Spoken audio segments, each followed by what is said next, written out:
Hello class 6, welcome back to your online classes Allen educare.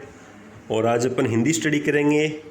Hindi reader में अपन ने इससे पहले फर्स्ट सेकंड थर्ड लेसन हो गए थे और आज अपन लेसन फोर्थ स्टडी करेंगे जिसका नेम है पर निंदा, यानी दूसरे की निंदा।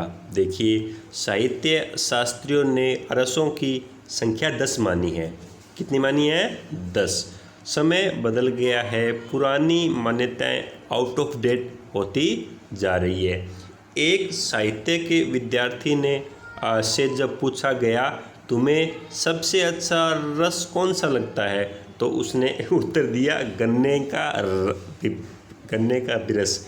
ऐसा ही शायद आपके साथ में होगा। आप नहीं जानते होंगे कि ये रस क्या होता है, जो कि बताया गया ना कि साहित्य शास्त्रियों ने रस की संख्या कितनी बताई है? 10। अब आपको यही नहीं पता, या फिर किसी बच्चे को जिसने उन्होंने कहा है कि उसने पूछा कि इनमें से आपको सबसे अच्छा रस कौन सा लगता है, तो उन्होंने कहा गन्ने का रस, जबकि गन्ने का रस एक अलग चीज़ है और ये जो बात कर रहे हैं वो रस अलग चीज़ है।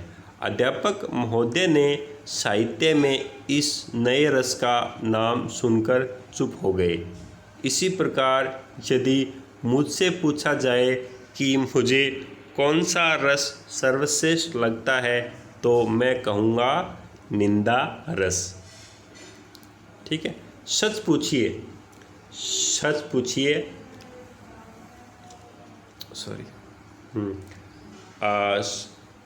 पूछिए तो अपना तो ये हाल है कि चाय न मिले, भोजन न मिले, सोने को न मिले तो कोई नुकसान नहीं, किंतु यदि दूसरे की निंदा करने का सुअवसर प्राप्त न हो तो हमारा जीवन वीरान हो जाए। यानी कुछ हो जाए, चाहे खाना न मिले, पानी न मिले, कोई दिक्कत नहीं है, हम उससे काम चला लेंगे, लेकिन एक दूसरे की चुगली वगैरह करना है ना, एक दूसरे की उसने ऐसा कर दिया, उसने ऐसा कर दिया, ऐसा वैसा फला फला, यानी पीठ पीछे अच्छाई बुराई या जो भी चीज़ें आप करते हो वो करना आनंदित, हमें उस चीज़ का आनंद आता है। ऐसा उन्होंने कहा कि हमें तो सबसे अच्छा निंदा रस लगता है। महंगाई के इस ज़माने में यदि सबसे सस्ता एवं सरल मनोरंजन का कोई साधन बचा है तो वह है परनिंदा।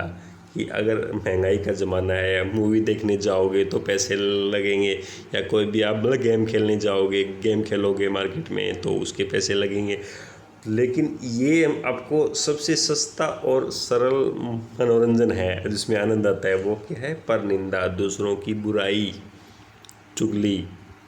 देखिए, इसके लिए न किसी ऑडिटोरियम की आवश्यकता है और न किन्हीं अन्य उपकरणों की, न निमंत्रण पत्र छपवाने का झंझट, न सभा सोसाइटी बनाकर चुनाव करने की किल्लत, न मासिक चंदा।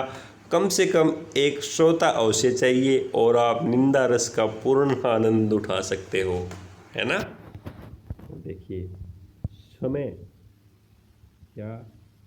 समय की इसमें कोई पाबंदी नहीं है, और इसकी खास बात क्या है, इसमें समय की कोई पाबंदी है वो नहीं है। ताश के पत्ते नहीं तो आप ताश नहीं खेल सकते, यानी आपको ताश के खेलने के लिए ताश के पत्ते चाहिए। कैरम बोर्ड न हो तो आप कैरम नहीं खेल सकते, यानी आपको कैरम बोर्ड खेलने के लिए कैरम चाहिए।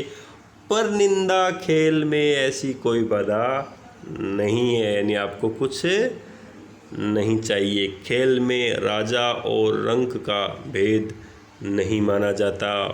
पर निंदा के खेल को कभी खेल ही नहीं सकते, बल्कि आप पर निंदा के खेल को सभी खेल ही नहीं सकते बल्कि खेलते हैं। सभी को अच्छा लगता है। पर निंदा मीठी रोटी है, जिधर से तोड़ो उधर से मीठी। सुनने वाला भी मग्न और निंदक भी रसलीन है। ठीक है ना? जो सुनता है उसको भी अच्छा लगता है और जो बोलता है उसको भी अच्छा लगता है। निंदा के उद्गम तथा विकास पर कोई शोध ग्रंथ मेरे देखने में नहीं आया। सुना है कि हाल ही में किसी विश्वविद्यालय में हिंदी साहित्य में निंदा रस शीर्षक की एक रूपरेखा प्रस्तुत की गई है। इस रूपरेखा में वैदिक काल से इन्हीं परंपरा का संकेत मिलता है। कबीरदास, जो सैकड़ों वर्ष पुराने कवि तथा संत थे, मुझे ऐसा प्रतीत होता है कि वे भी किसी निंदक के सताए हुए थे, यानी उनको भी किसी निंदक ने सताया था, यानी उनकी भी किसी निंदक ने निंदा की थी।